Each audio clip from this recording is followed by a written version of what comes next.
Hello there, YouTube. We've had a breakdown in the little air compressor.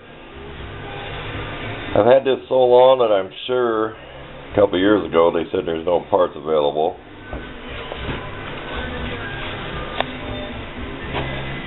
It hasn't went through a rough life, but I've been having a problem with this leaking. Your one-way check valve. It'll leak out of here. Well, I got to take this off, take this off, take this off, and unscrew it because it'll hit here, which I put off because it just makes it kick in more often when you're using it. It has a slow leak.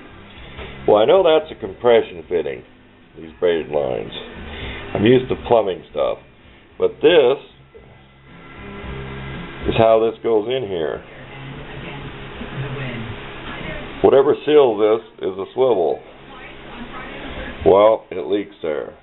So what I'm going to do is put pipe dope on there, put this back in here. I'm going to put a piece of wire on here. See in that groove? We're going to cram in there as tight as we can.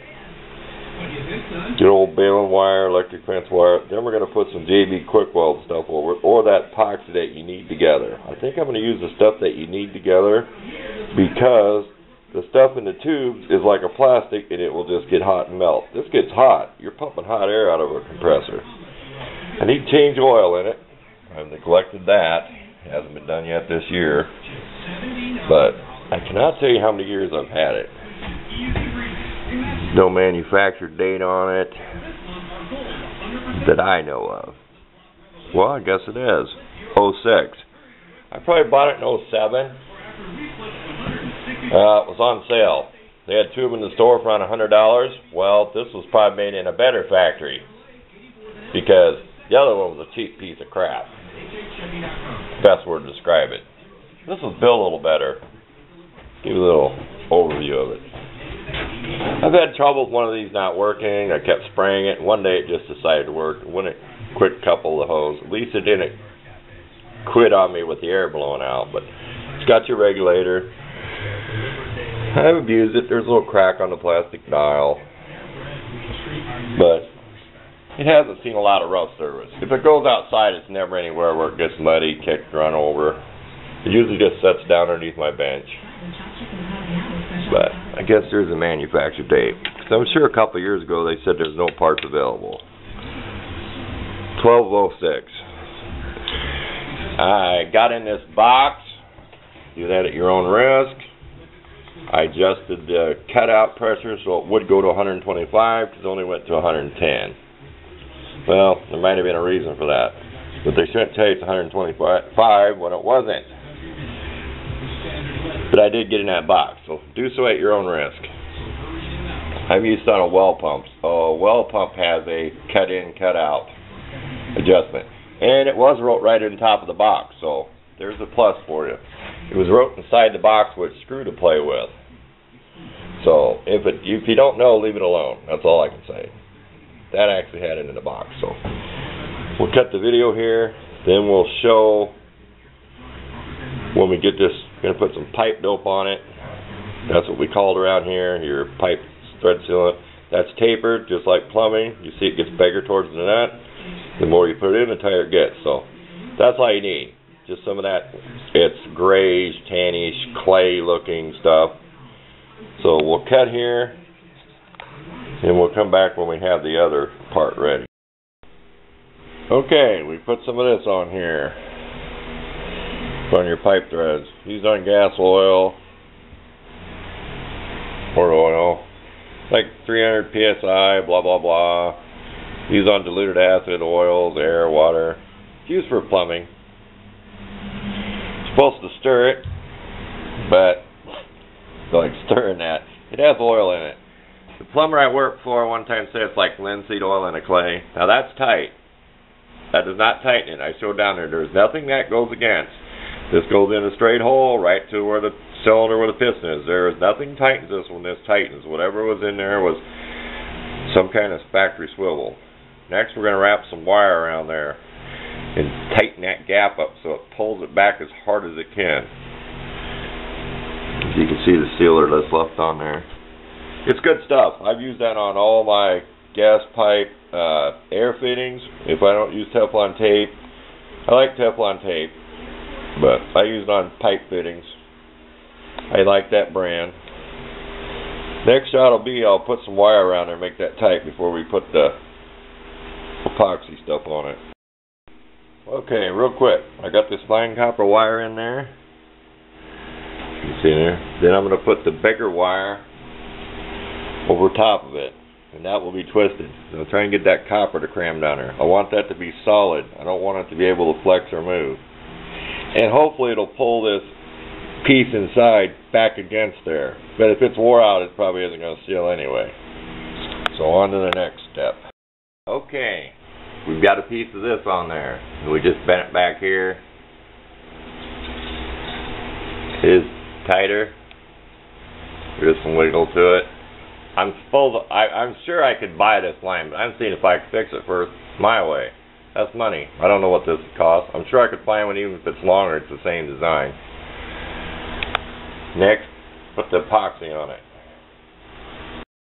Okay, we got this on here. It's all the way back to the edge of this fitting. It's all the way up over the net. I wiped the pipe dope off. And I squished this in here. If you wet your fingers, spit on your fingers, you can mold this better. And I squeezed it, like I'm trying to explain it.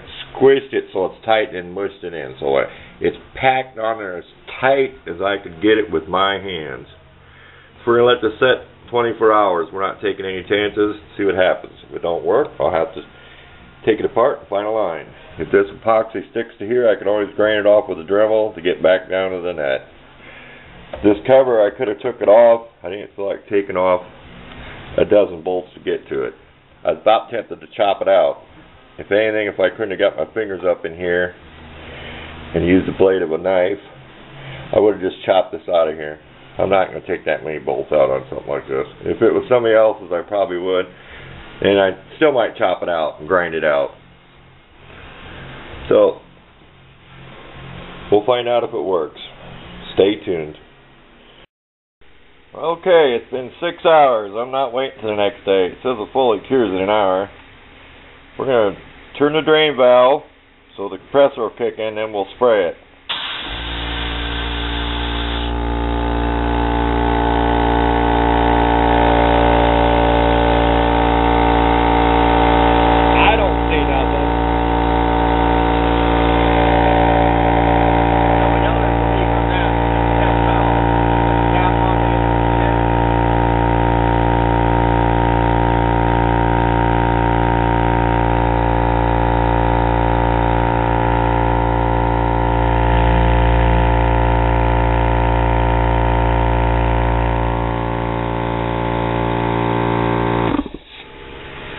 Okay, there's a cap on the end of this check valve, and that's where it's leaking.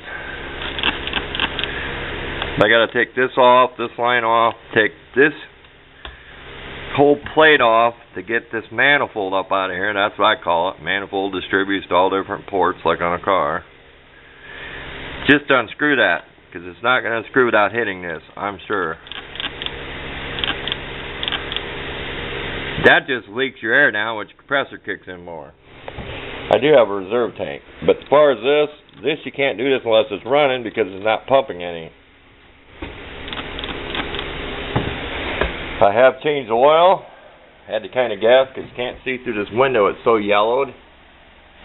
And I cleaned the best I could, and I guess I used about half a bottle last time. 16-ounce bottle. So I hope it's not overfull. Made sure this breather was clear. There's a little hole in here. So I blew through that, made sure this is open. I don't think it's going to leak. Not for a while.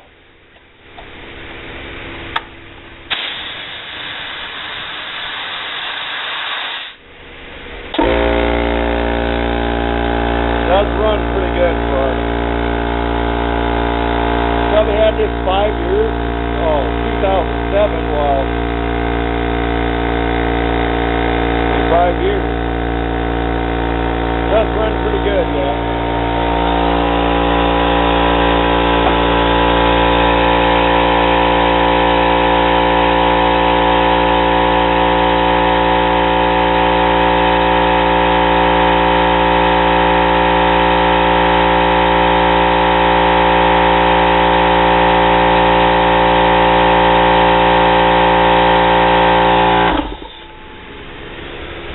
Only puts 100 on the regulator. And that says 120. I had it cranked down or cut off at 125. You only get 100 out of the regulator, no matter how much you tighten this down. So that's why I did it. I wasn't even getting that much out of the regulator. I had it several years before I monkeyed with it.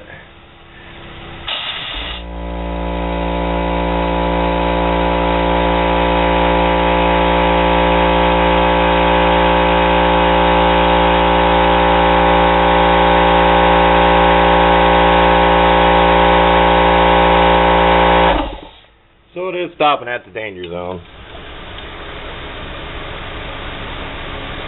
125 would be like the next motor. 125 would be right at the danger zone, so it's good enough for me. You're only going to get 100 out of this regulator. It's the way it always was.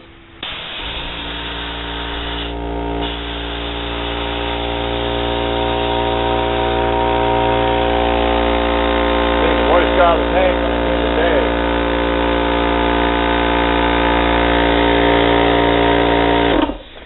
Well, that's it for that video. I don't think that's going to leak. I'm not going to bump it or nothing. That gets awful hot. Touching that right now burned me. Just think there's plastic, and I know there's plastic Teflon in there. Stainless braiding there has to be in there. That'll burn you. You almost see steam coming off it.